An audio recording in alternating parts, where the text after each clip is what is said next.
చాలా చాలా మంచి విషయాలు ఇందులో మనం నేర్చుకోగలం. ధ్యానంగా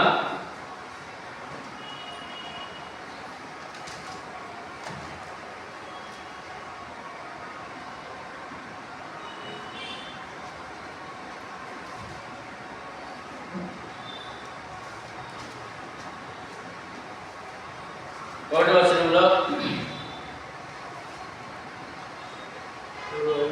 మీ అవివేకులైన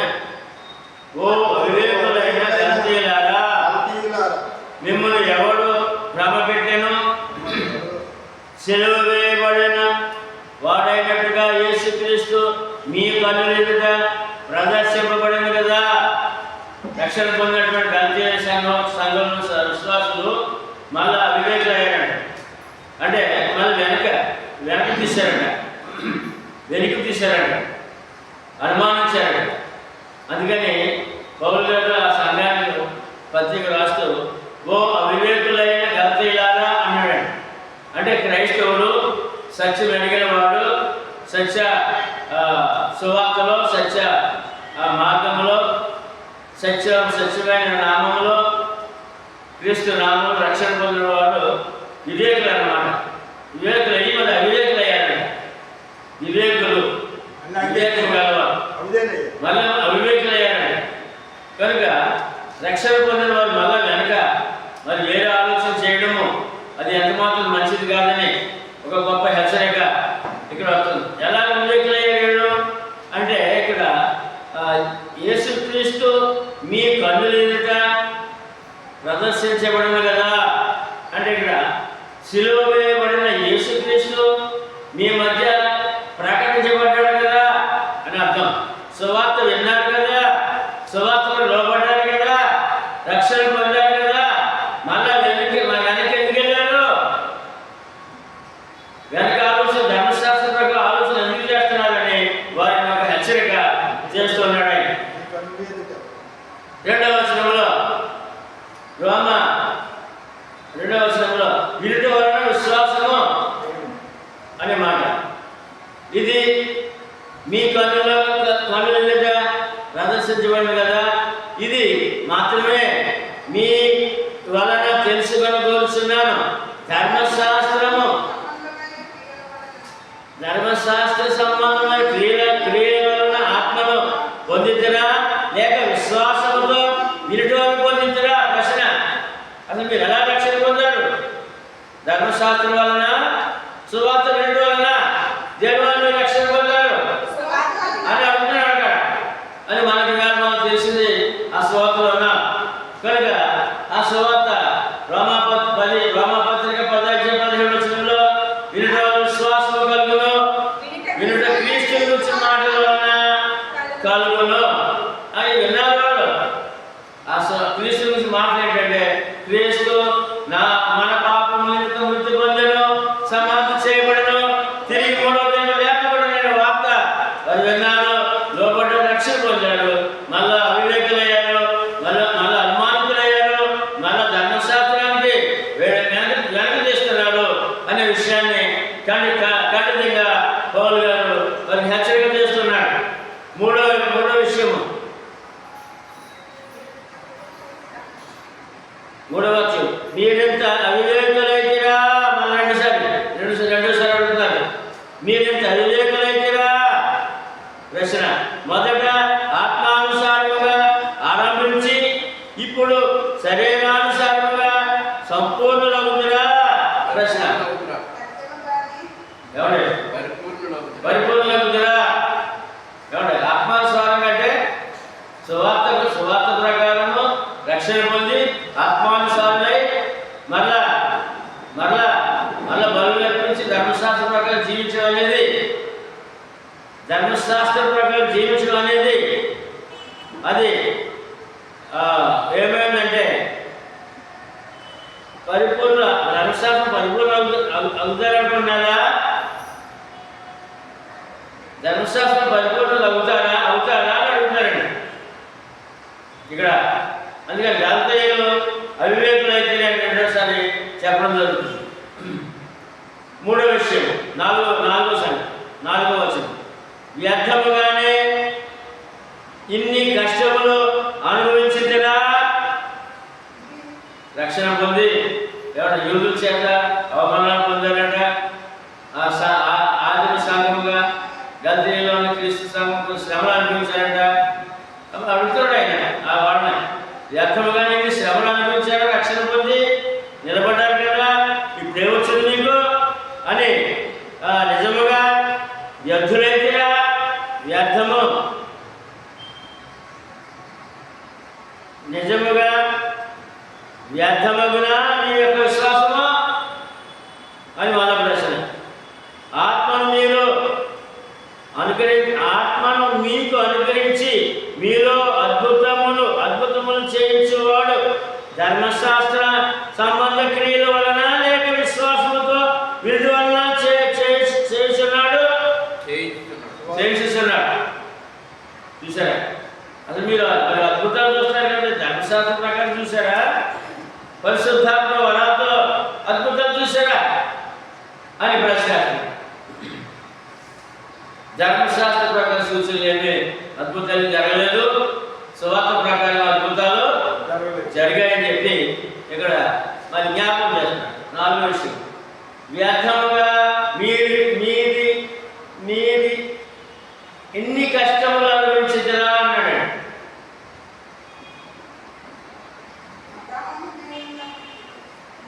ఏమండి అంటే చాలా విశ్వాసంగా ఉన్నారు, శ్రమలు కూడా వచ్చుకున్నారు. మళ్ళా ధర్మశాస్త్ర ప్రకారము ఆ యొక్క మళ్ళీ ఆ బోధలు పాత బోధలు మళ్ళీ తిరుగుతున్నారని వారిని హెచ్చరిస్తున్నాడు పౌలు. 5వ వచనం, ఆత్మను మీకు అనుకరించి మీలో అద్భుతములు చేయించేవాడు ధర్మశాస్త్ర సంబంధం క్రియల వలన లేక విశ్వాసముతో వినుట వలన చేయించున్నాడు అని మాట. ఆత్మ వలనే, పరిశుద్ధాత్మ వలన అద్భుతములు మీ మధ్య చేయించబడ్డాయన్నాడు. అని అద్భుత కార్యాలు అపోస్తలుల ద్వారా జరుగుతున్నాయి. అప్పటికే 6వ వచనం, అబ్రహాము దేవుని నమ్మెను, అది అతను నీతిగా ఎంచబడెను. అబ్రహాము విశ్వాసం గురించి మాట్లాడుతున్నాడు. అబ్రహాము దేవుని నమ్మెను, అది అతని నీతిగా ఎంచబడెను.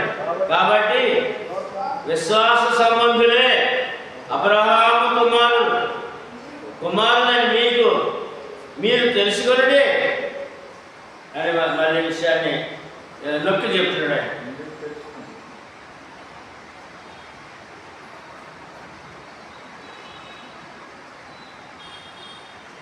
అబ్రహాము విశ్వాసము అని చెప్పాడు. యాకోబు పత్రిక చూద్దాం, ఆయన విశ్వాసం ఏమైందో. 2వ అధ్యాయం 26వ వచనం,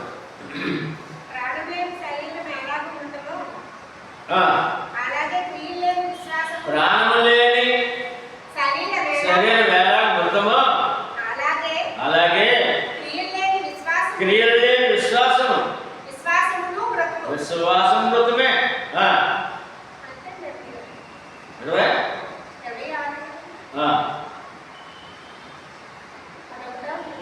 23 చదవండి.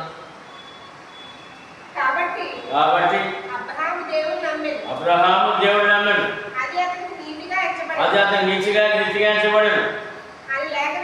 అలా లేఖ నెరవేరబడినట్లు మరియు దేవుడు స్నేహితుడని అతని పేరు కలిగేది. అబ్రహాము ఎంత మరి తాను దేని వల్ల ఆయన దేవుడు స్నేహితుడని పేరు పొందాడు? ఆయన విశ్వాసము అనే మాట. ఆ విశ్వాసము మరి సువార్త ప్రకారం క్రియలు, దేవుడి వాక్య క్రియలు చేసాడు ఆయన అనే మాట. ఇప్పుడు సువార్త ప్రకారం క్రియలు మనం చేయాలి, అప్పుడు మనం కూడా అట్టి భాగ్యము అట్టి పేరు పొందగలం. కొరింథీయులకు రాసిన మొదటి పత్రిక 15:14 వచనంలో,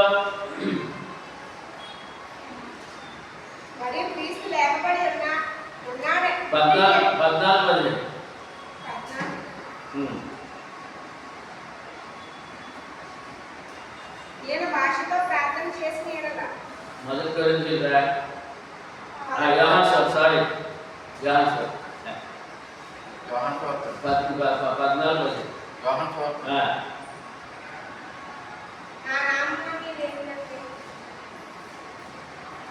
14 తన స్నేహితుల కొరకు తన ప్రాణం పెట్టిన వాడి కంటే ఎక్కువైన జాలి గలవాడని. యోహాను సువార్త 15:14. నేను మీకు ఆజ్ఞాపించిన వాటిని చేసిన ఎడల మీరు ఎవరి స్థానం వస్తున్నప్పుడు అబ్రహాం స్థానం వస్తుందన్నమాట. విశ్వాసకే ఎంత గొప్ప సంగతి యేసు ప్రభువు చెప్తున్నారు. అబ్రహామే స్నేహితుడు కదా, ప్రతి క్రైస్తవుడు ఆజ్ఞ పాటిస్తే స్నేహితురాలే. ఎంత భాగ్యమో ఈ యొక్క విశ్వాసం. 8వ వచనంలో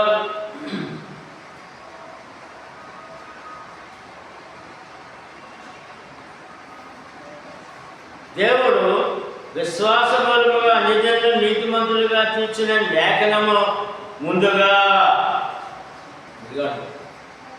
విశ్వాస మూలముగా దేవుడు విశ్వాస మూలముగా అన్యజనులను నీతిమంతులుగా తీర్చిన లేఖనము ముందుగా నీ యందు అన్యజనులందరూ ఆశీర్వదించబడుతుందని అబ్రహామునకు సువార్త ముందుగా ప్రకటించాను దేవుడు. నీ యందు అన్యజనులందరూ ఆశీర్వదించబడుతుందని. ఆదికాండం 12:5-6 వచనాలు.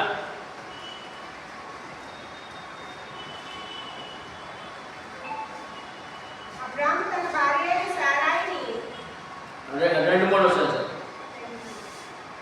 నిన్ను గొప్ప జన్మగా చేసి నిన్ను ఆశీర్వదించి నీ నామమును గొప్ప చేయుదును.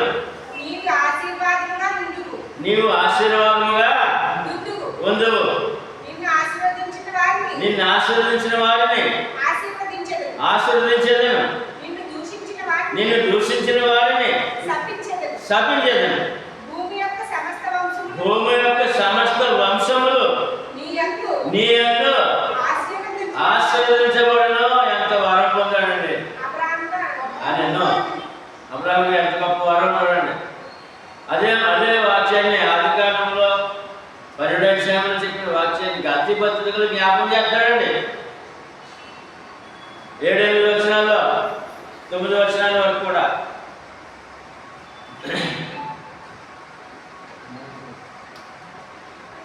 తొమ్మిదవ వచనం. అందుకని కాబట్టి విశ్వాస సంబంధులే విశ్వాసముల అబ్రహాముతో కూడా ఆశీర్వదించబడును. మనం ఇప్పుడు ఎక్కడున్నామండి? ఆశీర్వాదంలో ఉన్నాం. విశ్వాస సంబంధులే ఆశీర్వదించబడును. విశ్వాసాన్ని మాటలు చూద్దాం. రోమిల్ పత్రిక 5:1 వచనము.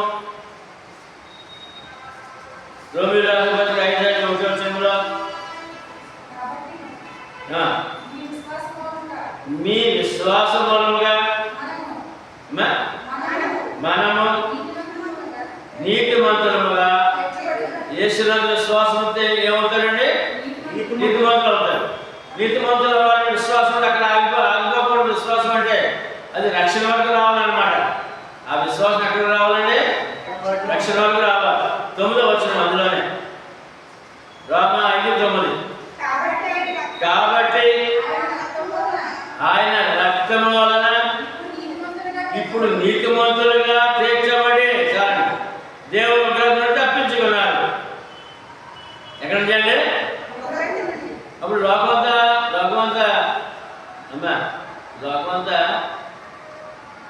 ప్రభుని నమ్మి నీతిమంతులుగా ఉన్నారు. కానీ పరిపూర్ణం కాలేదు అన్నిటి. ఎక్కడ రావాలి? రక్తంలో కడగబడి వరకు రావాలన్నమాట. 1 నుంచి 9 వచనాలు అది కంటిన్యూ చదువుకోవాలన్నమాట. రోమియోల రాసిన పత్రిక రాసుకున్నట్టయితే రోమపత్రిక 5:1-9 వరకు చదివితే ఆ విశ్వాసం అక్కడ ఆగిపోకూడదండి. రక్తంలో కడగబడి రావాలండి. అదే బాప్తిస్మము, సువార్త ప్రకారం బాప్తిస్మము. మరి ఈవేళ ప్రభువు నమ్మిన వారు కూడా ఆ పరిపూర్ణత పొందాలి. లోకమంతా మనం పొందాం. రక్తంలో కడగబడి నీతిమంతులు తీర్చబడ్డాం. క్రైస్తవుడు కాదు అర్థం.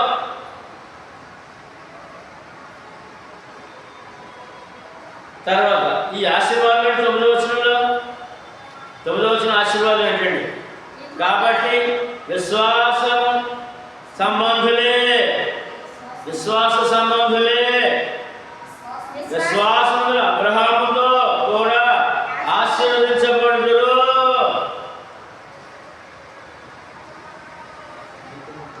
యేసు ప్రభు వారు మాట్లాడుతున్నారు తీర్పులో ఎవరికి ఆ యొక్క ఆశీర్వాదం.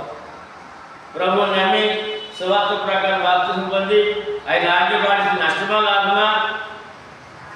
సువార్త నమ్మి బాప్తిసం పొంది ఆయన ఆజ్ఞ పాటిస్తే లాభమా నష్టమా? అబ్రహాము దొరికిన విశ్వాసం, అబ్రహాము దొరికిన ఆశీర్వాదం ఇవాళ మనకు దొరుకుతుందని మత్తయి సువార్త 25:34 చెప్తారండి. అప్పుడు రాజు తన కుడివైపున వారిని చూసి నా తండ్రి చేత ఆశీర్వదించబడిన వారారా రండి, లోకం పుట్టిన మొదలుకొని మీ కొరకు సిద్ధపరచబడిన రాజ్యమును. అబ్రహాం విశ్వాసం ఎక్కడ వెళ్ళిపోతుందండి? యేసు ప్రభు కుడివై సింహాసనం దగ్గర కుడివైపున కూర్చొని నిలవబడి ఆయన చేత ఆశీర్వదించబడిన వారా అని పేరుతో పిలువబడే గొప్ప భాగ్యం. ఇప్పుడు అబ్రహాం గారు ఎక్కడున్నారు? ఇప్పుడు పరదేశంలో ఉన్నారు. ఎక్కడున్నారన్నా?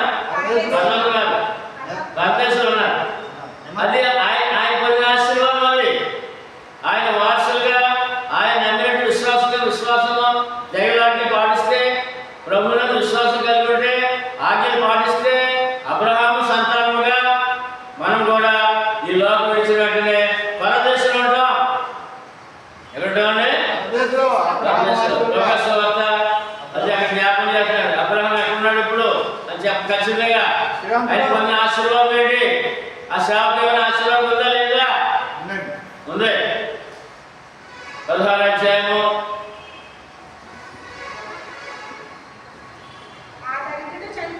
చనిపోయి దేవదూతల చేత అబ్రహాము రొమ్మున ఆనుకొనుటకు. అప్పుడు ఎవరో దరిద్రుడు లాజరు చనిపోయాడు. అంతకుముందే కొన్ని 100 సంవత్సరాల క్రితం అబ్రహాం చనిపోయాడు. అబ్రహాం ఎక్కడున్నారు చెప్తారు? ఇప్పుడు పరదేశంలో ఉన్నారు. అబ్రహాం ఎక్కడున్నారండి? పరదేశంలో ఉన్నారు. ఏమండి? మరి ఆయన విశ్వాసం ఎలాగైతే కొనసాగించుకున్నారో ఆ విశ్వాసాన్ని బట్టి నీ యందు సకల జనములు ఆశీర్వదించబడతాయని చెప్పిన ప్రకారము ఆ విశ్వాసంలో ఏమండి? ఆ విశ్వాసంలో లాజరు కూడా దరిద్రుడు లాజరు కూడా ఇక్కడ అబ్రహాంలో ఉన్న పరదేశంలో ఉన్నాడు. అబ్రహాం పరదేశంలో ఉన్నాడు. అది ఆయన ఆశీర్వాదము. ఈవేళ మనం కూడా ఈ లోకం ఇచ్చిన తర్వాత పరదేశంలో ఉండాలంటే అబ్రహాము విశ్వాసము, ఆ ఆశీర్వాదం మనకు కూడా ఇచ్చాడు. ఆ ఆశీర్వాదం పొందిన వారే క్రీస్తు సంఘము, క్రైస్తవుడు. 10వ వచనం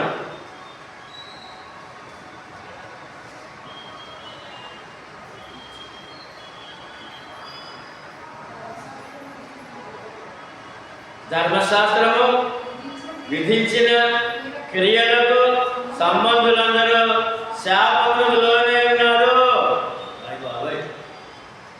క్రొత్త నిబంధన వచ్చిన తర్వాత పాత నిబంధన ప్రకారము ఆచరించేవాళ్ళు శాపగ్రస్తులు చెప్తారండి.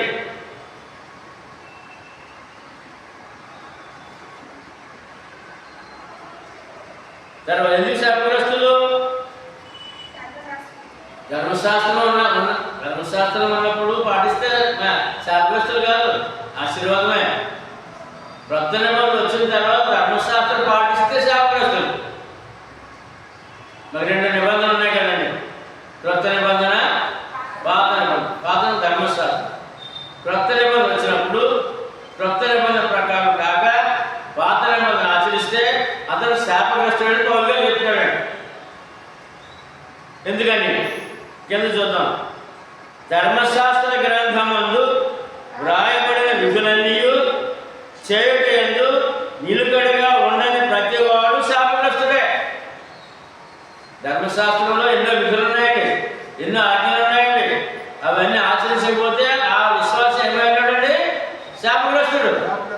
ధర్మశాస్త్రం పాటించిన వాడు శాపగ్రస్తుడు. అందుకు శాపం ఆజ్ఞలు, పదాజ్ఞలు, ఇంకా అనేక సంగతులు ఉన్నాయి.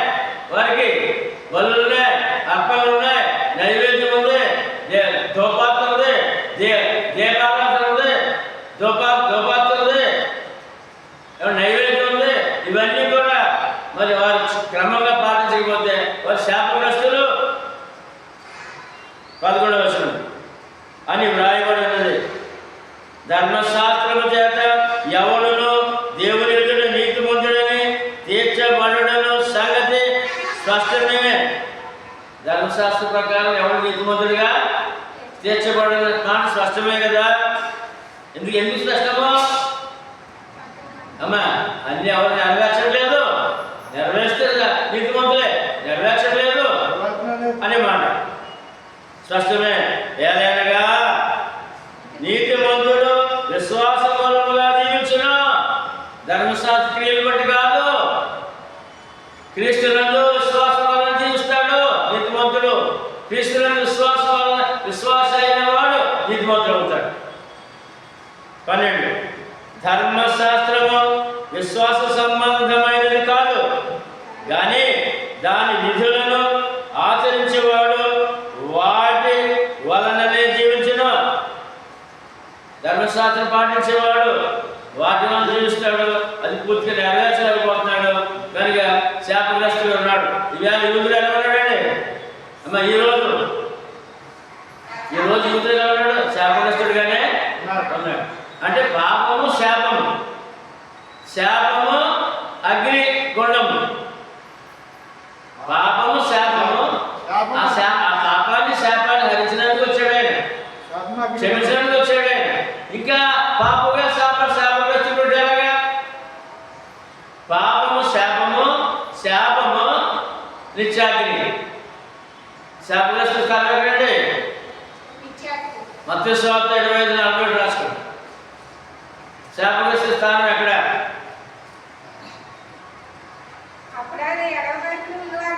చూచి శపింపబడిన వాళ్ళారా, నన్ను విడిచి అపవాదికిని వారి దోతలకును సిద్ధపరచబడిన. శాపగ్రస్తుడి స్థానం ఎక్కడండి? క్రొత్త నిబంధన వచ్చిన తర్వాత ప్రభువు నమ్మి మరి పాత నిబంధన ఆచరిస్తే ఆ వ్యక్తి ఏమవుతాడండి? శాపగ్రస్తుడు. శాపగ్రస్తుడి స్థానం ఎక్కడండి? అగ్ని. ఏమండి? పాత నిబంధన చరిత్ర గ్రంథం అండి, పాత నిబంధన చదవాలండి. అందులో అది పాత నిబంధన ఎందుకు ఇచ్చాడండి? పాత నిబంధన మనకు అవసరం ఏంటంటే ఇప్పుడు చూద్దాం. కొరింథీయులకు రాసిన మొదటి పత్రిక, పాత నిబంధన అవసరం ఏంటి? 10:11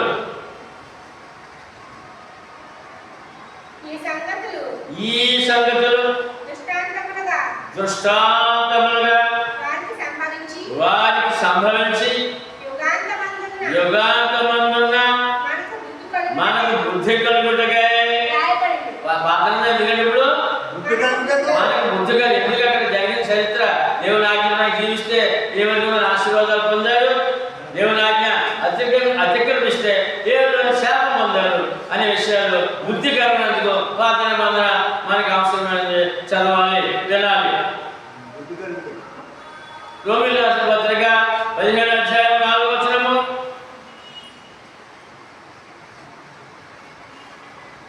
పాత నిబంధన అవసరం ఏంటి? ఆచరించినట్టుగా ఎందుకని? ఏదైనా ఓర్పు వలన లేఖన వలన ఆదరణ వలన మనకు నిరీక్షణ కలుగుటకై పూర్వమందు రాయబడిన అన్నీయు మనకు బోధ కలుగు నిమిత్తము. ఎందుకమ్మా పాత్ర వలన? ఒకటేమో బుద్ధి కలిగినందుకు, రెండేమో బోధ. ఏమండి? చదువుకోమని కాలిపోయి ఎందుకు కాలిపోయో ఇక్కడ బుద్ధి బోధ జరుగుతుందన్నమాట. జలప్రలయం వచ్చింది, ఎందుకు వచ్చిందో మనకు బుద్ధి బోధ కలుగుతుందన్నమాట. చరిత్రది, చరిత్ర చూసుకోవాలి, చదవాలి, వినాలి. ఆచరించకూడదు. క్రొత్త నిబంధించిన మనకి ఇది ఆచరించాలి అనే విషయాన్ని చాలా స్పష్టంగా తెలియజేస్తుంది. కొరింథీ రాసిన పత్రిక రాశారు కదా, 10వ అధ్యాయం 11 1 నుంచి రాసుకుంటే మీకు ఆ చరిత్ర అర్థమవుతుంది. 1 నుంచి 11 వరకు. తర్వాత 13వ వచనం చూద్దాం. ఆత్మను కూర్చిన వాగ్దానము విశ్వాసం వలన మనకు లభించినట్లు 13-14 ఆత్మను కూర్చిన వాగ్దానము విశ్వాసం వలన మనకు లభించినట్లు అబ్రహాము పొందిన ఆశీర్వచనము క్రీస్తు యేసు ద్వారా అన్యజనులకు కలుగుటకై క్రీస్తు మన కోసము శాపమై మనలను ధర్మశాస్త్రం యొక్క శాపము నుండి విమోచించెను. ఇందును గూర్చి అమ్మా యేసుప్రభు వారు శిలువమరణం ఎందుకంటే మానవుడు శాపాన్ని విముక్తి చేయలేదు. ఆయన శాపగ్రస్తుడయ్యాడట. చూడండి, ఆయన శాపగ్రస్తుడయ్యాడట.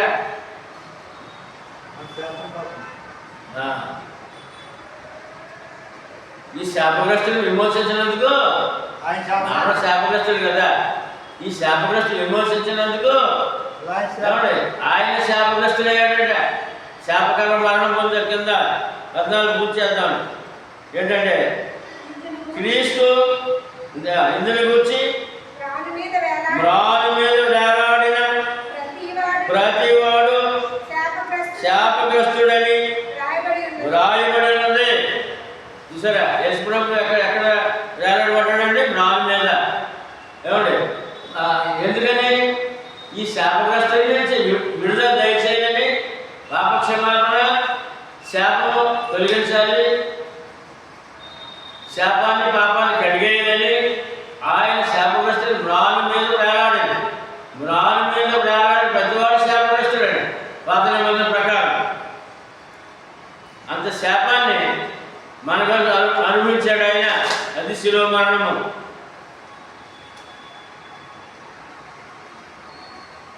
పదిహేను వచనం. సహోదరులారా, మనుష్య రీతిగా మాట్లాడుచున్నాను.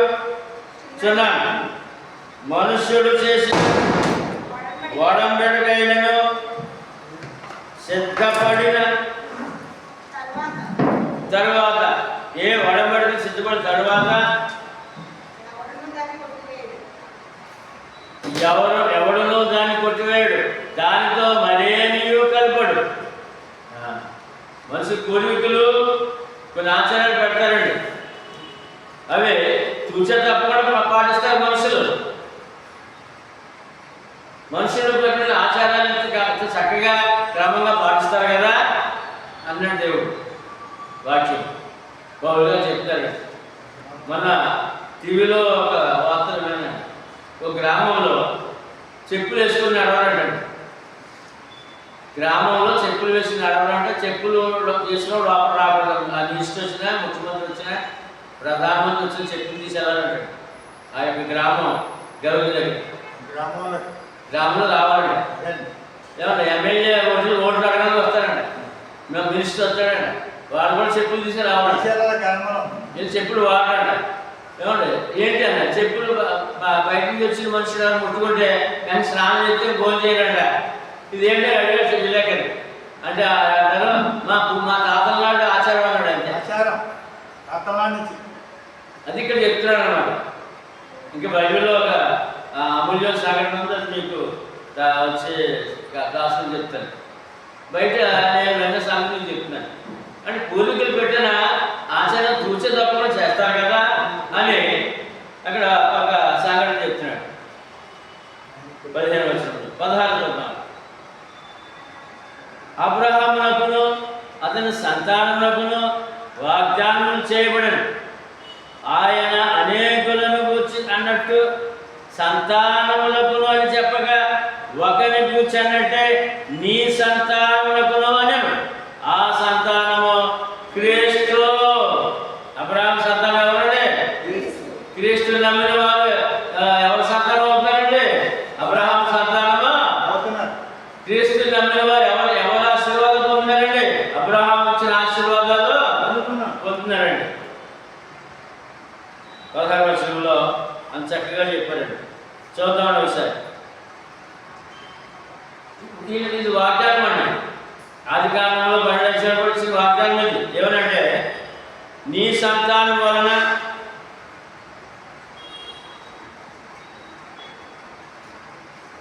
అబ్రహాము వాగ్దానం అనేకులను గురించి అన్నట్లు ఒకరి గురించి అన్నట్లు కాక, ఏమంటే అనేకుల గురించి అన్నట్టు కాక ఒకరి గురించి అన్నట్లుగా నీ సంతానములకు అనేది. ఆ సంతానము క్రీస్తు. అబ్రహాం గర్భంలోంచి ఎవరు వచ్చారంటే క్రీస్తు ప్రభు వచ్చారు. అబ్రహాం సంతానము. దానికి మూల పురుషుడు రోమపత్రిక 9:7-8 వచనాలు.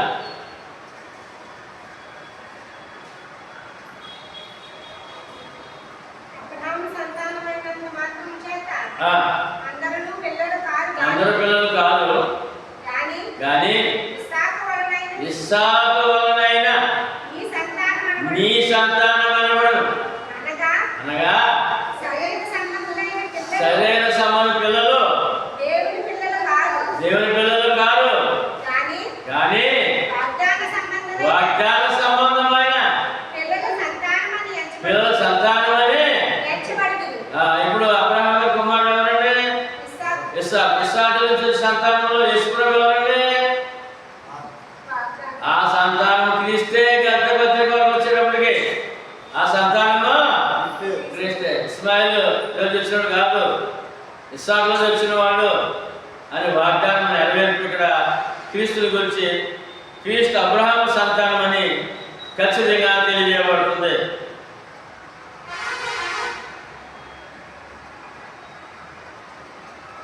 అది వాగ్దానము. అబ్రహాము ఇచ్చిన వాగ్దానం. 17-18 చూద్దాం. నేను చెప్పినదేమనగా 430 సంవత్సరమైన తర్వాత వచ్చిన ధర్మశాస్త్రం వాగ్దానం నిరర్ధకము చేయనంతగా పూర్వమందు దేవుని చేత స్థిరపరచబడిన నిబంధనను కొట్టివేయదు. ఆ స్వాస్థ్యము ధర్మశాస్త్ర మూలముగా కలిగిన ఎడల ఇక వాగ్దాన మూలముగా కలిగినది కాదు. అయితే దేవుడు అబ్రహాములకు వాగ్దానం వలననే దానిని అనుగ్రహించెను. అబ్రహాముకి వాగ్దానం చేసిన తర్వాత ఏమని? నీ సంతానం వలన లోక ప్రజలు ఆశీర్వదించబడతారు అని చెప్పిన సంతానం క్రీస్తు వచ్చే వరకు కూడా ఏమండి మరి 430 సంవత్సరాల వరకు కూడా ఏ ధర్మశాస్త్రం లేదండి, ఏ గ్రంథము లేదండి. అబ్రహాం వాగ్దానం తర్వాత వచ్చిన సంతానము ఐగుప్తు దేశ బాధ్యతలు వెళ్ళారు. ఇస్సాకు సంతానము, యాకోబు సంతానము ఐగుప్తుల బాధ్యతలు ఉన్నారు. 430 సంవత్సరాలు గ్రంథం లేదు. ఆ సంతానం అంతా అబ్రహాము వాగ్దానం చేసిన సంతానం రానందుకే అక్కడ ఆ వాగ్దానము విశ్వాసం బట్టే వాగ్దానము నీ సంతానం అనే వాగ్దానము నెరవేరుతూ వస్తుంది. అలాగా తర్వాత ధర్మశాస్త్రం వచ్చింది. ఇది ధర్మశాస్త్ర ప్రకారం వాగ్దానం కాదండి, ధర్మశాస్త్రం రాకముందే వాగ్దానం అనే మాట ఇక్కడ చెప్తున్నాడు. వాగ్దానం చేసిన తర్వాత 430 సంవత్సరాలు వారి పిల్లలు ఐగుప్తుల భాషలు ఉన్నారు, విడుదల పొందారు. వచ్చిన తర్వాత ధర్మశాస్త్రం ఇప్పుడు మోసే ద్వారా, ధర్మశాస్త్రం రాకముందే ఈ వాగ్దానం ఉంది. నీ సంతానం వలన అన్యులు ప్రజలు ఆశీర్వదించబడతారని ఎప్పుడుందండి అమ్మా? ఎప్పుడుందా వాగ్దానం? ధర్మశాస్త్రం ముందే నీ సంతానం వలన లోక ప్రజలు ఆశీర్వదించబడతారు. ఏ సంతానం అది? క్రీస్తు వచ్చే వరకు కూడా అది వాగ్దానం కొనసాగుతూ వచ్చింది, ధర్మశాస్త్ర ప్రకారం కాదు అనే విషయాన్ని ఈ 2 వచనాలు మనం తెలియజేయబడుతుంది. 17 18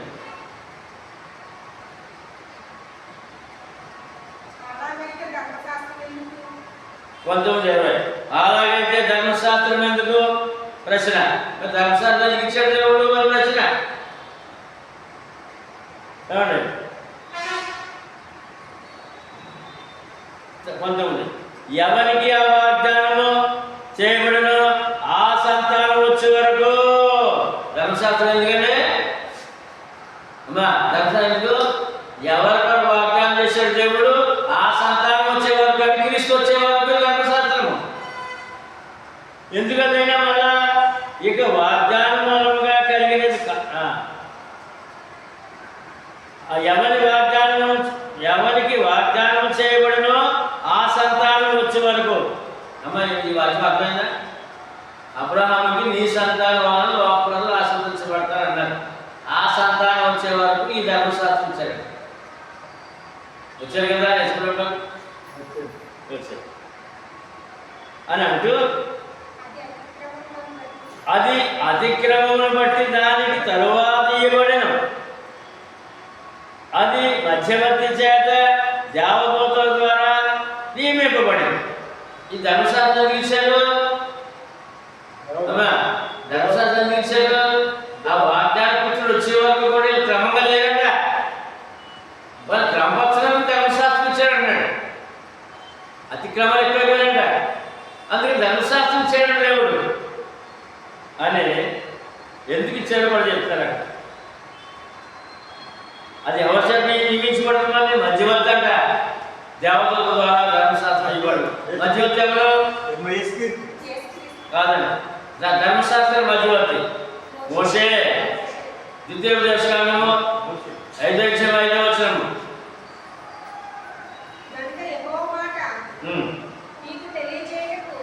యెహోవా మాట మీకు తెలియజేయుటకు నేను యెహోవాకును మీకును మధ్య నిలిచియుండగా. మధ్యవర్తి ధర్మశాస్త్రం వారు గమనంలో మోషే మధ్యవర్తి అంటండి. ఇప్పుడు ఎవరికి? ఇశ్రాయేలు ప్రజలకి దేవుడికి. మోషే లోక ప్రజలకి దేవుడికి మధ్యవర్తి యేసుక్రీస్తు. లోకం అంతటికి. అప్పుడైతే ఇశ్రాయేలు ప్రజలకి మోషే, దేవుడికి ఇశ్రాయేలు ప్రజలకి. ఇప్పుడైతే లోక ప్రజలందరికీ దేవుడికి మధ్యవర్తి. మొదటి పత్రిక 2:5 క్రొత్త నిబంధన మధ్యవర్తి. పాత మధ్యవర్తి మోషే. క్రొత్త లోకం అందరికీ దేవుడు ఒక్కడే. దేవుడి నరులకు మధ్యవర్తి ఒక్కడే, ఆయన క్రీస్తు యేసును.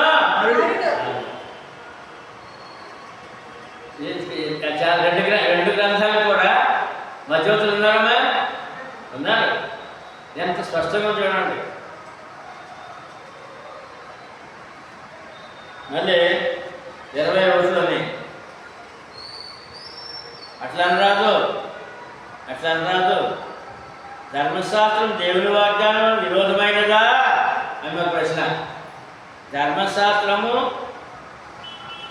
దేవుని వాగ్దానం విరోధమైనదా? అట్లా అన్నారు. కాదన్నాడు. అట్లా అనరాదు. జీవింపచే శక్తి గల ధర్మశాస్త్రము ఇయ్యబడిన ఉన్న ఎడల వాస్తవముగా నీతి ధర్మశాస్త్రం మూలముగానే కలుగును కదా. కానీ వాక్య ప్రకారము ఆజ్ఞ ప్రకారం జీవిస్తే ధర్మశాస్త్రం నీతిమంతులు అవుతారు. కానీ అన్నాడు ఇక్కడ యేసుక్రీస్తునందు విశ్వాస మూలముగా కలిగిన వాగ్దానం విశ్వసించే వారికి అనుగ్రహింపబడినట్లు లేఖనము అందరినీ పాపములో బంధించెను. పాత నిబంధన ఏంటంటే అమ్మా, పాత నిబంధన అంతా కూడా లేఖనం అంట. ఏంటంటే పాత నిబంధన అంతా కూడా లేఖనం అంటాడు. ఆ లేఖనము ఏం చేసిందంట? ఈ మనిషి పాపంలో బంధించిందంట. ఆ లేఖన ప్రకారం ఆజ్ఞప్రకారం జీవించిన పాపి, ఆజ్ఞప్రకారం జీవించిన పాపి పాపంలో బంధించిందంట ధర్మశాస్త్రం అని స్పష్టత ఇస్తున్నాడు. ఏమండి 22 కూడా చూసాం.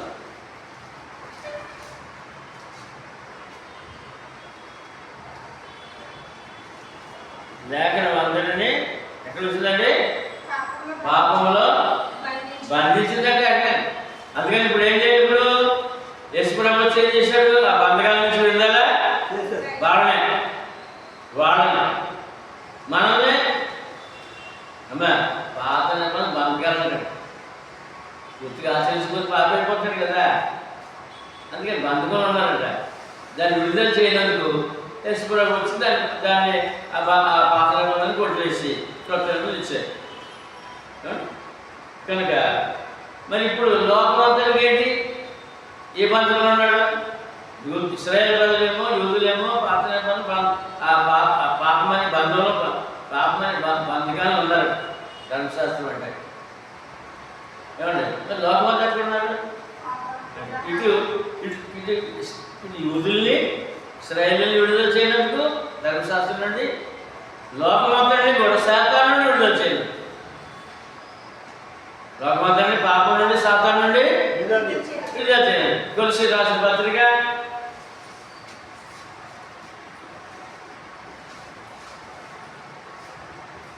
1వ అధ్యాయము 13వ వచనం. ఆయన మనలను అంధకార సంబంధమైన అధికారంలో నుండి విడుదల చేసి తాను ప్రేమించిన తన కుమారుడు రాజ్య నివాసులుగా. ఇద్దరికి అనుకుంటున్నారు ఇక్కడ. ఒకటేమో యూదులు, ఇశ్రాయేలు. ధర్మశాస్త్ర ఆజ్ఞ పాటించకుండా పాపాన్ని బందీలు ఉన్నారు. వారిని విడుదల చేయనందుకు లోకమంతా కూడా అప్పటికి ప్రభుత్వం లోకమంతా కూడా అంధకార సమాన అధికారులు సాధారణ పాపానికి సాధారణ లోపడిపోయి బందీలు ఉన్నారు. అక్కడి నుంచి విడుదల లోకాలు చేయనందుకు యేసు ప్రభు వారు వచ్చారు, ఒక రాజ్యాన్ని స్థాపించారు. ఆ రాజ్యమే క్రీస్తు సంఘము. మనం యూదులు కాదండి, ఇశ్రాయేలు కాదండి, ధర్మశాస్త్రం మంద కాదండి. ధర్మశాస్త్రము మందే. మరి అక్కడ ఆలకి విడుదల కావాలి. ఇలా చూడండి, ఆలకి విడుదల కావాలి, లోకానికి విడుదల కావాలి. యేసుక్రీస్తే ఆధారము. అందుకే ఆయన శిలువ మరణము అనే విషయాలు చాలా స్పష్టంగా మనకి తెలియజేయబడుతుంది. ఏమండి? పాత నిబంధన ప్రకారం ఉంటే ఎక్కడున్నట్టు లెక్కమా? పాపంలో బంధింపబడిన లెక్కట. పాపంలో బంధించబడి వేళ మరి ఈ వాక్యము యూదులకు తెలిస్తే విడుదల పొందుతారు. మనం సువార్త ద్వారా విడుదల పొందాం. సాతానుడి పాపం విడుదల పొందాం. వాళ్ళు ఇంకా పొందలేదు. వాళ్ళు ఇంకా ధర్మశాస్త్ర ప్రకారం ఉన్నారు. మందిని కడతారు, 3వ మందిని కడతారంట, ఎరపయ్యంట. చాలా గొడవ ఉంది అక్కడ. అందుకనే అమ్మా ఏం చెప్తారు తెలిసి కానీ మేము పాపం బంధించబడ్డామని చెప్తారు పాత నిబంధన ప్రకారం. ఏమండి? లోకం అందరూ ఒకటే గ్రాలు, ఒకటే ఇప్పుడు నిబంధన, ఒకటే కొత్త నిబంధన లోకం అందరికీ. ఎంతమందికి? తర్వాత 23 విశ్వాసము వెల్లడి కాకమునుపు ఇక ముందుకు బయలుపరచబడబో విశ్వాసము అవలంబింపవలసిన వారముగా చెరలో ఉంచబడినట్టు మనము ధర్మశాస్త్రం లోనైన వారమైతే మరి ఇక్కడ కూడా చెప్తున్నాడు ధర్మశాస్త్రం పాటించేవాడు ప్రభు శిలువ మరణం తర్వాత ధర్మశాస్త్రం పాటించేవాడు చెరలో ఉన్నట్టు లెక్క అండి. ఎక్కడ లెక్క? ముందేమో పాపములు బంధించబడ్డారు అన్నాడు, ఇప్పుడు చెరలో ఉన్నవాళ్ళు లెక్క. ఇంకా విడుదల పొందలేదు అని పౌలు గారి దేవుడు అంత గొప్పగా వాడుకున్నాడు. ఖచ్చితంగా వాళ్ళు చెప్పడానికి వాళ్ళకే గల్తీలో క్రీస్తు సంఘం వాళ్ళు వెంట పెడుతుంటే వారిని ఎంత ఖచ్చితంగా వారిని వారు చేసి తప్పు లేదు, ఎంత ఖచ్చితంగా గద్దిస్తారు చూడండి, హెచ్చరిస్తారు చూడండి. హెచ్చరిక అవసరము.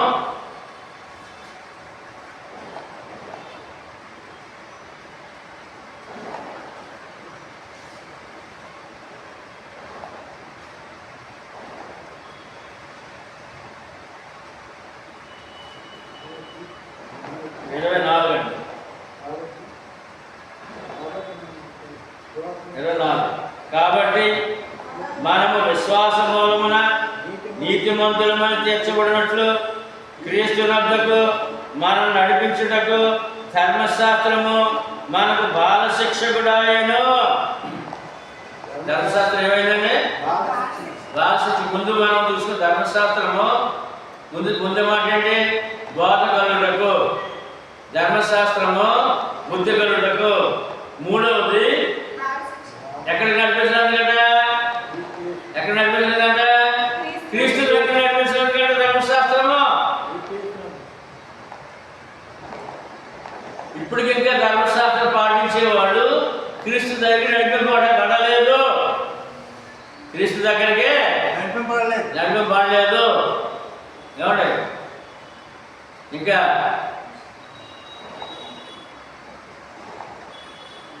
ప్రభుని నమ్మి అమ్మా పాత నిబంధనలో ఉన్న కార్యాలను చేస్తున్నారు క్రైస్తవుడు, చేస్తున్నారు కదా. ఇంకా క్రీస్తు చేత నడిపింపబడలేదు. యూదుడైతే అసలు ఆ వైపే తొమ్మిది చూడలేదు. ప్రభు నమ్మిన క్రైస్తవ మత్స్యాకం ఉంటే క్రీస్తు దగ్గర నడిపింపబడలేదు. మనం నడిపింపబడ్డామా? అర్థం అర్థం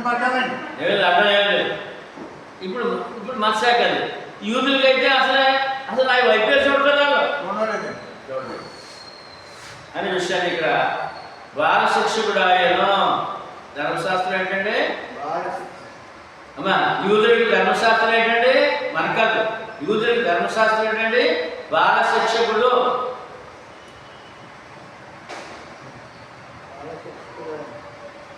ఏమంటే ఈ చదువులు ఎంత ప్రబలంగా అభివృద్ధి చెందక ముందు విద్య ఎవరన్నా ఏదో కొద్దిగా చదువుకున్నవాడు ఉన్నాడంటే బాల శిక్ష చదువు అంటాడు. ఏంటంటే బాల శిక్ష చదవాలంటే వదలు అన్ని నేర్చుకున్నాడు. బాల శిక్ష ఇప్పుడు బాల శిక్ష ఉన్నవాడు అక్కడ ఉంటాడా? మరి ముందుకు క్లాస్కి వెళ్ళా, మరి కాలేజీకి వెళ్ళా, డిగ్రీకి వెళ్ళా, అంటారు కదా. అదే నడిపింపబడాలి.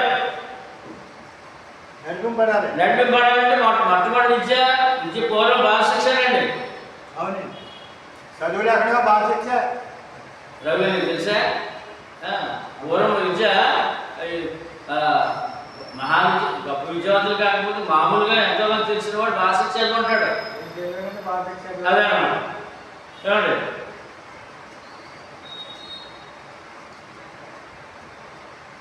అయితే 20 అయితే విశ్వాసం వెల్లడి రాయని కనుక ఇక బాల శిక్షకుని క్రింద ఉండము.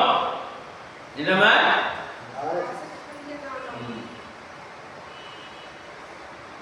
ఇప్పుడు చిన్నపిల్లల్ని 3వ సంవత్సరం పిల్లల్ని ఎక్కడ వేస్తున్నారు? దానికి రాసేమంటారు? అంగన్వాడీ కాదు, స్కూల్లో వేస్తున్నారు కదా. ఎలిమెంటరీ కాదు, ప్రైమరీ స్కూల్. దాన్ని ఏమంటారు?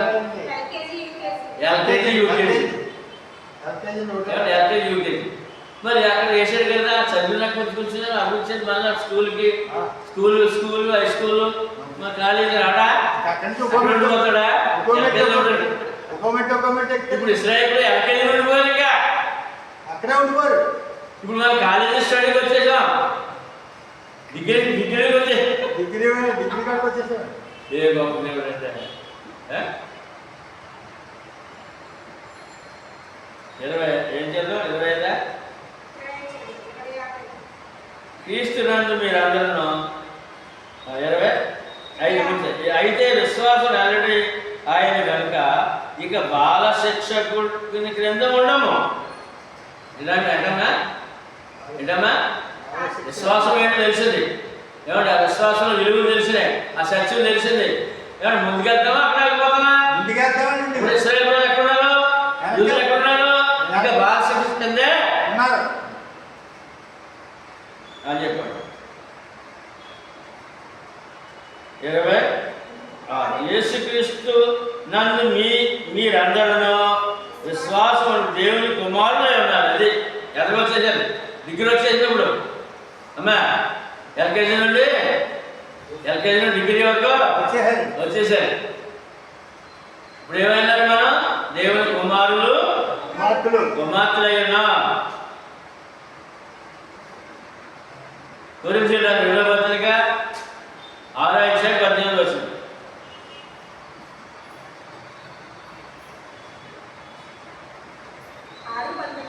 6:18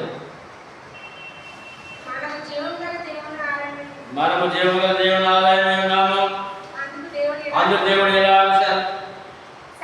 సెలవిస్తున్నాడు. నేను వారిలో నివసించి సంచరించుదును, నేను వారి దేవుని యందును, వారు నా ప్రజలందును. కావున మీరు వారి మధ్య నుండి బయలు వెడలి వెలవడం మనం వారి మధ్య నుండి వారి మధ్య నుండి ఏంటండి ఇప్పుడు ఆడకైతే ధర్మశాస్త్రం నుండి ఏమండి మత్స్యశాఖ నుండి మనమైతే ఏమండి ఇంకెక్కడి నుంచి అమ్మా అన్యలోకం నుండి ప్రత్యేకంగా ఉండాలంట. ఎలా ఉండాలి మనం ప్రత్యేకంగా ఉంటా అపవిత్రమైన మొట్టొకడని ప్రభు చెప్పుచున్నాడు. మరియు నేను మిమ్మల్ని చేర్చుకుందును, నీకు తండ్రినైనను, మీరు నాకు కుమారులను కుమార్తెలునై. సర్వశక్తి గల దేవుడు ప్రభు చెప్పుచున్నాడు. మనం ఎవరప్పుడు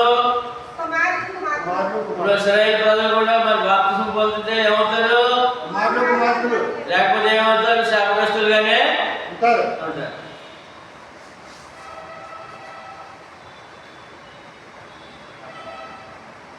27 ఇది అందరూ చెప్పండి మాట. క్రీస్తులోనికి బాప్తిసం పొందిన మీరందరూ క్రీస్తుని ధరించుకొని ఉన్నారు. మనం ఎవరు ధరించుకున్నాం అండి? ఎందుకని క్రీస్తులోనికి బాప్తిస్మము. ఎందులోకండి? క్రీస్తులో బాప్తిస్మం. దీని గురించి చాలా విషయాలు మనకి తెలియజేయబడుతున్నాయి. ఇక్కడ ఒక వస్త్రం క్రీస్తుని ధరించుకుని ఒక వస్త్రంగా కనపడుతున్నాయి. క్రీస్తుని ధరించుకొని ఉన్నాము. మత్తయి సువార్త 22:10-13.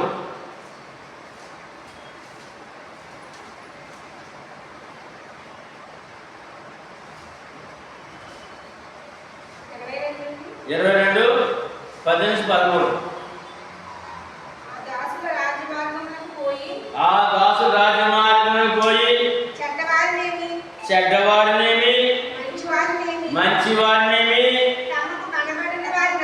తమకు కనబడిన వారందరినీ పోగు చేసి కనుక పోగు చేసిరి. అమ్మా ఎంతమంది సువార్త చెప్పాలంటే చెడ్డవారికి మంచివారికి అందరికీ సువార్త చెప్పాలన్నమాట. కనుక చాలా మంది వచ్చేసారండి. ఇప్పుడు ఆ మాట జరగట్లేదు. ఇప్పుడు ప్రపంచంలో సగం జనాభా ప్రభు నామమున క్రైస్తవులు ఉన్నారండి, వచ్చేసారు. కానీ ఒక ఇబ్బందికరమైన సంగతి ఉంది ఇక్కడ. ఆ పెళ్లిశాల అమ్మా అందరూ సంఘం అంటారు, అందరూ కూడా రేపు ప్రభు సంఘం అంటారు కదా. ఇదిగోండి కూర్చున్న వాళ్ళ దగ్గరికి ఎవరు వచ్చారు? రాజు వచ్చి ఎందుకు ఏర్పాటు చేసిన వచ్చాడు. రాజు వచ్చి అక్కడ పెండి వస్త్రము ధరించి కొనని ఒకరిని చూసి, స్నేహితుడా పెండి వస్త్రము లేక ఇక్కడికి ఎలా వచ్చింది అని అడగగా వాడు మౌని అయి ఉండేది. అంతట రాజు వీడు కాళ్ళు చేతులు కట్టి వెలుగు చీకటిలోనికి త్రోసివేయండి. అక్కడ ఏర్పులు పండ్లు కలుగుతాయి. యేసుప్రభుని నమ్మి, ప్రభు గురించి విని యేసుప్రభుని నమ్మి ఏమండి రక్షణ వస్త్రం లేకుండా భోజనం చేస్తాడంట. రక్షణ వస్త్రం లేకుండా భోజనం చేస్తాడంట.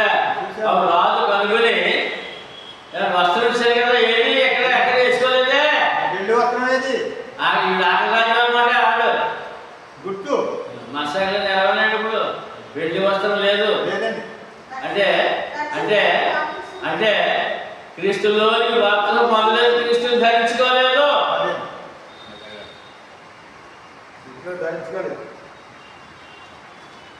ఏమి లేదు ఇప్పుడు రక్షణ వస్త్రమా లేదు అంటే గల్తీ పత్రిక 3:27 వచ్చారన్నమాట. ఆ మాటకే యేసు ప్రభు వారు ఎంత కంటిన్యూ చెప్పారండి.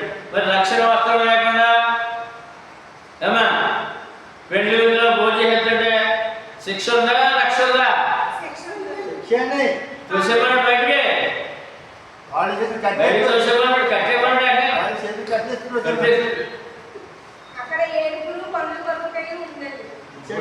అమ్మా ఇది మసాగలో యూదులకు కూడా ఏమంటే వాళ్ళు మన దేవుడు నమ్మని అంటారు. రక్షణ వస్త్రం లేదు యూదులకి. ఇవాళ లోకం 400 కోట్ల ప్రజలు ప్రభు నమ్మాడు. రక్షణ వస్త్రము నీకుందా? రక్షణ వస్త్రము ఉందా? రైట్, వెరీ గుడ్, దేవుని స్తోత్రం. తర్వాత యెషయా గ్రంథం 63. ఇది చాలా వాక్యం రవి గారు రాసిన పుస్తకమైనది. ఈ వాక్యంలో చాలా విషయం, ఇది చాలా చాలా ప్రాముఖ్యం. 63 చదవండి. సియోనులో గుర్తించిన వారికి ఉల్లాస వస్త్రము. ఏ వస్త్రం అండి? ఉల్లాస వస్త్రము ధరింప చేయుటకును బూడిదకు ప్రతిగా పూదండలను దుఃఖము ప్రతిగా ఆనంద తైలమును భారభరితమైన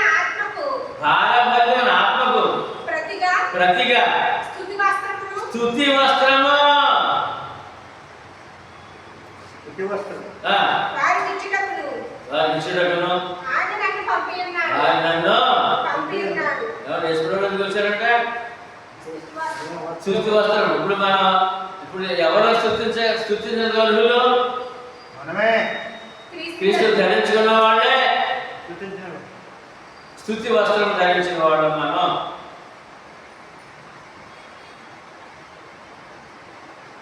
తర్వాత ప్రకటన 16 వస్త్రం గురించి ఎక్కువ మనం మాట్లాడుతున్నారు. ఈ యొక్క అధ్యాయం ఇది చాలా ప్రాముఖ్యమైన వచనం అండి, వాక్యం అండి. ప్రకటన 16 ఇదిగో నేను బంగాళాలో వచ్చేదను, తాను దిగంబరిగా సంచరించు సున్నందున జనులు తన దిశమలను చూతురేమో అని మెలుగుగా ఉండి తన వస్త్రమును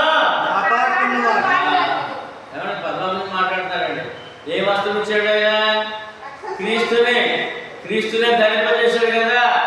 తెల్లని వస్త్రమును కాపాడుకోవాలట. ధన్యుడు. రక్షణ కోల్పోకూడదు. వల్ల కొన్ని కారణాలు బట్టి, కొన్ని ఆశలు బట్టి, కొన్ని కోరికలు బట్టి ఈ వస్త్రము తీసేయకూడదు. దిశగా కనపడుతుంది దేవుడికి.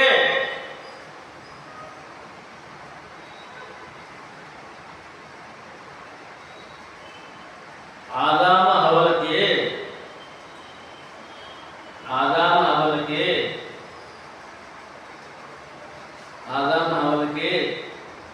ఆ దిశమలకు అప్పనందుకు దేవుడు గొర్రె చర్మం వస్త్రాలు తయారు చేసి ఇచ్చాడండి. దిశమలకు కనపడకుండా ఆదికాండం 3వ అధ్యాయము 22 నుండి చదువు. అప్పుడు దేవుడైన యెహోవా ఇదిగో మంచి చెడ్డలు ఎరిగినట్లు ఆదాము మనలో ఒకడు పక్కన వంటి వాడు ఆయను.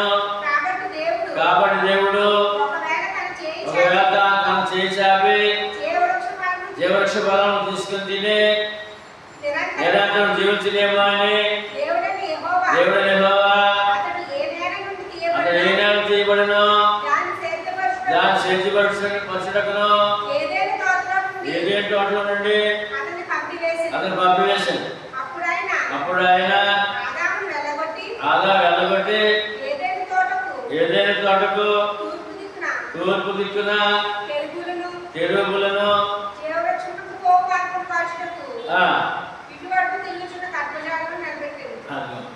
అంతకుముందు పంపేకి ముందు పని చేసాడు. చూద్దాం 20 చూద్దాం. 20 చూద్దాం. 20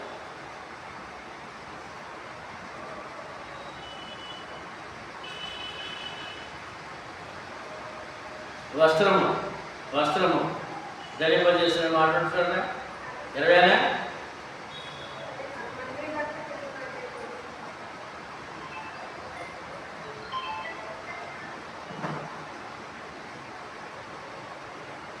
ఎన్నో వచనం? 3వ అధ్యాయము ఎన్నో వచనం అండి? 21 అండి. దేవుడైన యెహోవా ఆదామును అతని భార్యను చర్మపు చొక్కాలు తొడిగించి చేయించి వారిని తొడిగించాను. వస్త్రం ధరింపజేసాడు అక్కడ ఆదామామకి. ఇప్పుడు సర్వలోకానికి క్రీస్తుని ధరింపజేస్తాడండి. దిశమాలు కనపడకుండా.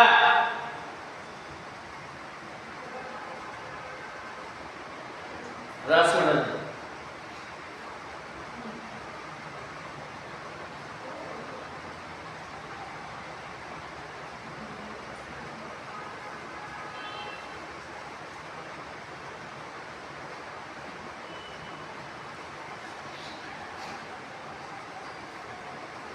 యెషయా గ్రంథం 61:10.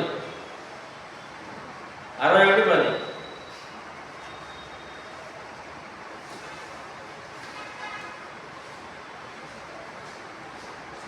శృంగారమైన బాగా ధరించుకున్న పెండ్లి కుమారుని రీతిగాను శృంగారమైన బాగా ధరించుకున్న పెండ్లి కుమారుని రీతిగాను ఆభరణంతో అలంకరించుకున్న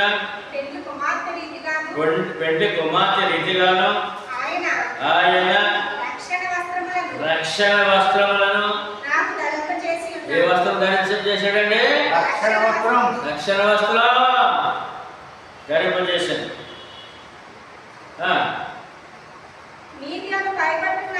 నీతి అని మహిమలు నాకు ధరింపజేశాను.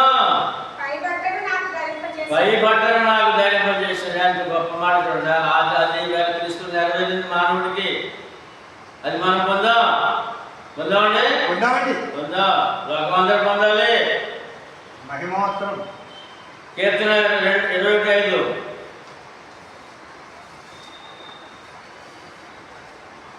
కీర్తన 25.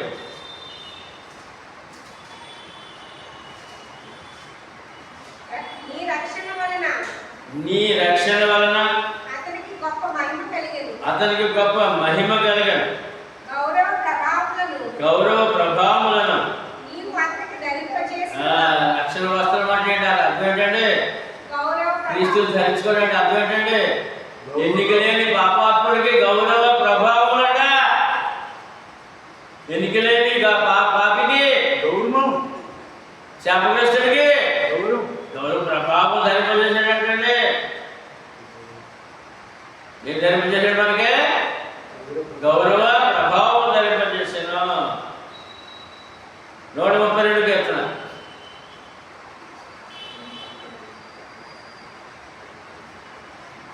అమ్మా రఘు గారు, ఎవరైనా ఏదో విషయంలో మనకు పిలిచి ఏమండి మన సేవలో లేకపోతే మన మంచిదనం గుర్తించి సన్మానం పిలిచారనుకోండి, ఏమండి సన్మానం పిలిచారనుకోండి, ఆ సన్మానం వస్త్రం కప్పి దాంట్లో వేసినప్పుడు ఎలా పని చేద్దాం ఎవరైనా అంటాడా?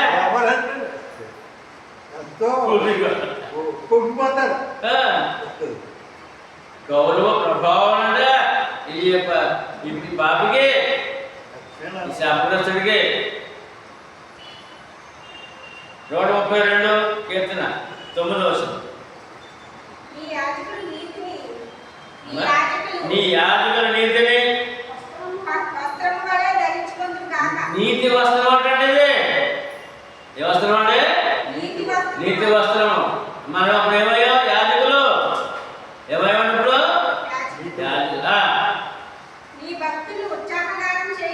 నీ భక్తులు ఉత్సాహగానం చేయుదురు గాక. నీ సేవకుడైన దావీదు నిమిత్తము నీ అభిషిక్తుడికి విముఖుడివై ఉండకము.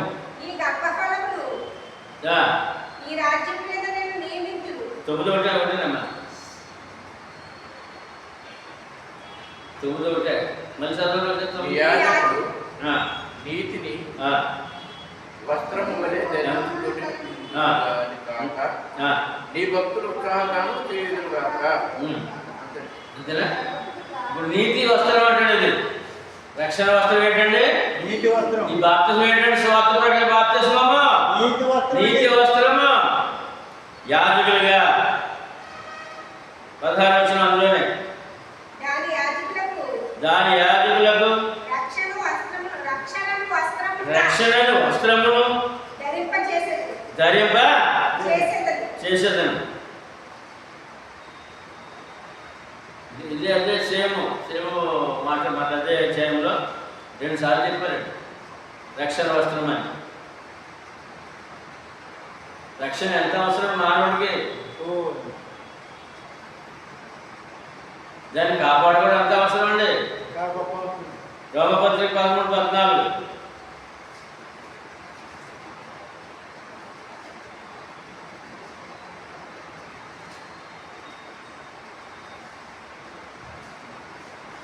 రోమపత్రిక 13:14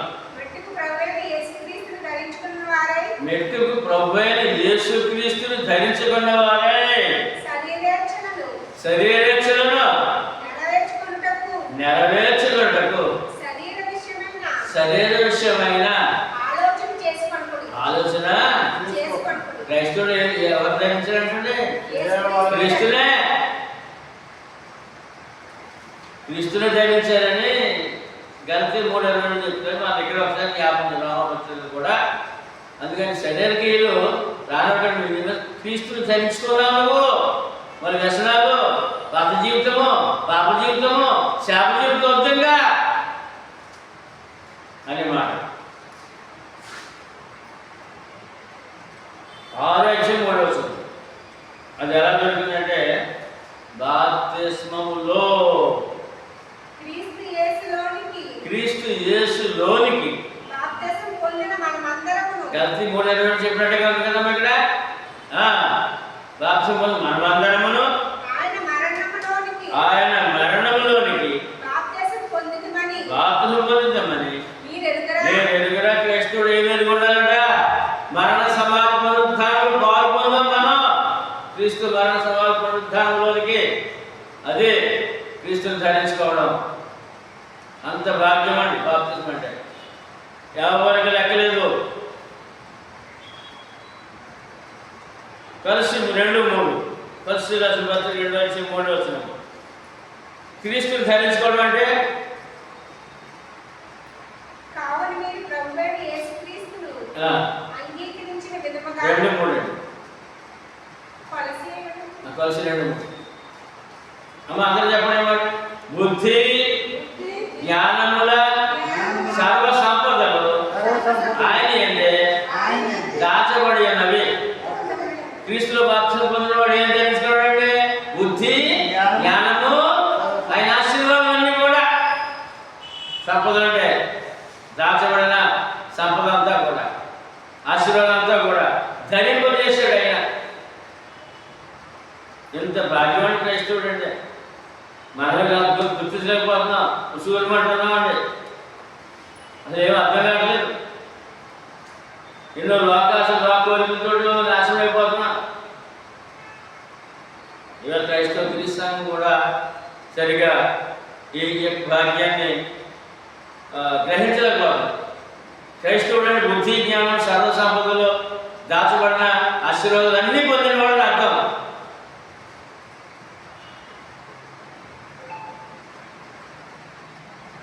ఇరవై వర్షం చదువుతాం కలిసి 28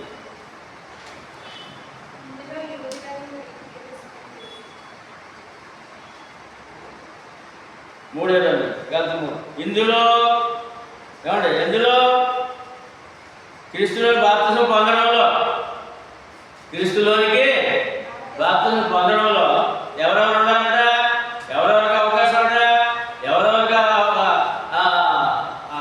ఆహ్వానం అంట చెప్పండి. ఈ మాట ఇందులో యూదుడని క్రీస్తు దేశస్థుడని లేదు, దాసుడని స్వతంత్రుడని లేదు, పురుషుడని స్త్రీ అని లేదు, యేసుక్రీస్తునందు మీరందరూ ఏకముగా ఉన్నారు. ఎంతమందికి రక్షణ? అన్ని రకాల ప్రజలు చెప్పారు ఇక్కడ.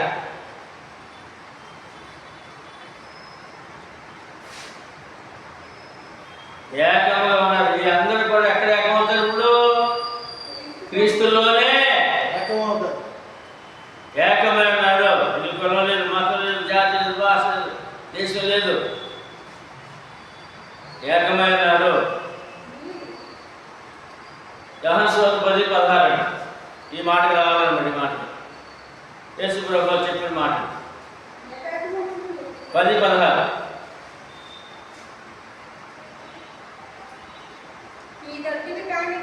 ఈ దొడ్డివి కానీ వేరే గొర్రెలు అంతమంది ఉన్న దొడ్డేంటి అమ్మా యూదులు, అంతమంది దొడ్డి యూదులు. ఈ దొడ్డివి కానీ ఏంటి అన్యులు. మనం ఈ దొడ్డివి కానీ వేరే గొర్రెలు నాకు కలవు, వాటిని కూడా నేను తోడుకొని రావాలను, అవి నా స్వరము వినును. అప్పుడు మంద ఒకటి, గొర్రెల కాపరి ఒక్కడు, దేవుడు ఒక్కడే, సంఘము అన్ని రకాల యూదులతో కలిపి, యూదుడు, క్రీస్తు దేశస్థుడు, అన్యుడు, ఏమండి స్వతంత్రుడు, బానిస, స్త్రీ, పురుషుడు, ఏ భేదం లేకుండా అందరూ ఒకే సంఘం ఒకే దేవుడిలోకి రావాలి. క్రీస్తు ఒక్కడే, సంఘము ఒక్కటే. 29వ వచనం మీరు క్రీస్తు సంబంధులైతే మనం ఎవరండి? అంటే క్రీస్తు వారు మనం. ఎవరు క్రీస్తు వారం? క్రీస్తు వారమా? క్రీస్తు వారమా? లోదర్ వారమా? క్రీస్తు వారమా? దేవదాసాయి గారమా? అందుకే చెప్తారన్నమాట. ఈ వాక్యానికి అర్థం ఏంటంటే మీరు క్రీస్తు సంబంధులైతే, మీరు క్రీస్తు వారు అయితే ఆ పక్షమందు అబ్రహాము యొక్క సంతానమై ఉండి, ఎవరి సంతానం అండి? ఎక్కడ వారసులను ఇచ్చిన వాగ్దానంలో ఇక్కడ మరి మాట్లాడతారండి. అబ్రహాము సంతానమై ఉండి వాగ్దానం ప్రకారము వారసులై ఉన్నాము. అమ్మా మనం దేనికి వారసులము? పరదేశకు పరలోకానికి వారసులము. ఎంత భాగ్యం అండి! క్రైస్తుడు గమనిస్తున్నాడా ఈ విషయాన్ని? ఏం అసలే ఇక్కడే చదువుకున్నాడు. ఇక్కడే ఆఖరి మాట చూద్దాం. రోమీయుల పత్రిక వారసులంట. రోమపత్రిక 8:14-17. దేవుని ఆత్మ చేత ఎందరు నడిపింపబడుతుందో వారందరూ దేవుని కుమారులైన రమ. దేవుని ఆత్మ చేత నడిపించబడిన ఆత్మ ఏంటి? వాక్య ప్రకారం, సువార్త ప్రకారం నడిపింపబడిన వారు దేవుని పిల్లలు. ఏదైనా మరలా భయపడుటకు మీరు దాస్యపు ఆత్మను పొందలేదు కానీ దత్తపుత్రాత్మను. మనం ఎవరండి ఇప్పుడు? యూదులేమో పుత్రులంట, అన్యుడేమో దత్తపుత్రుడంట. అన్యుడు దత్తపుత్రుడంట. దత్తపుత్రుడికి ఎక్కువ విలువ. ఆ ఆత్మ కలిగిన వారే మనము అబ్బా తండ్రి అని దేవుడిని ఏమని వారు వచ్చింది మనకి? అబ్బా తండ్రి. అబ్బా అంటే నా బాబు అంటే తండ్రి, నాయన మనం ప్రార్థన చేస్తాం కదండి. అబ్బా తండ్రి అని మొరపెట్టుచున్నాము. మనము దేవుని పిల్లలము అని ఆత్మ తానే మన ఆత్మతో కూడా సాక్ష్యం ఇచ్చుచున్నాడు. ఎవరి పిల్లలు మనం? దేని ద్వారా? రక్షణ ద్వారా. దేని ద్వారా? బాప్తిసం ద్వారా మీకు కూడా సాక్ష్యం ఇచ్చుచున్నాడు. మన పిల్లలమైతే వారసులము. దేనికి వారసులము? పరలోకానికి వారసులము, అనగా దేవుని వారసులము. ఎవరండి? అంటే దేవుని పిల్లలు కదా. దేవుడికి వారసులం అంట. దేవుడికి వారసులం అంట. దేవుడికి క్రైస్తవుడని అని పక్క బిడ్డ చూడండి. క్రీస్తుతో కూడా మహిమ పొందుటకు ఎప్పుడు ఎక్కడ మహిమలు ఉన్నారు కదా. ఏమా మహిమలు ఉన్నారు కదా. మహిమ లోకంలో క్రీస్తుతో కూడా మహిమ పొందుటకు ఆయనతో శ్రమపడిన ఎడల క్రీస్తుతోటి వారసులం. ఎవరితోటండి? క్రీస్తు దేవుని కుమారుడు. మన ఎవరు? దేవుని కుమార్తెలమ్మ. దేవునితో కూడా వారసులం. ఏమండి? దేవుని పని చేయాలంటే శ్రమ పడాలంట. కష్టాలు నష్టాలు వచ్చి సహనం కలిగి ఏమండి దేవుడి వైపు చూసుకుంటూ వాక్య ప్రకారం జీవించినట్లయితే క్రీస్తు తోటి వారసులం. యేసుప్రభు పరలోకంలో కూర్చున్నాడు, మనం కూడా కూర్చోబెట్టాడు. నమ్మచ్చే మాట. ప్రకటన 3:21. క్రీస్తుతో వారసులు పెట్టడం ఎంత గొప్ప మాట.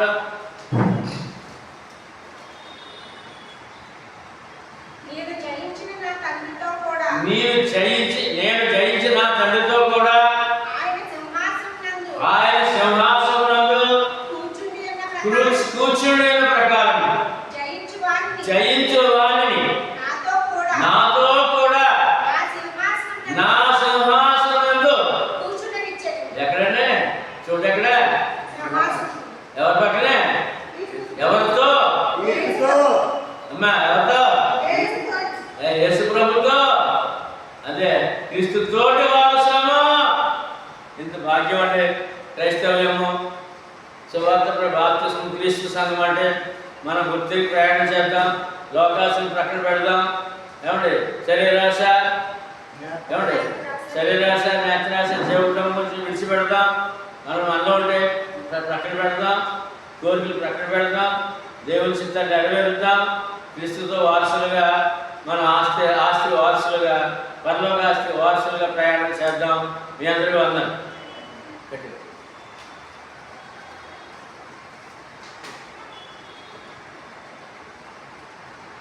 అద్భుతమైన సంగతులు వచ్చాయండి గారు. మరి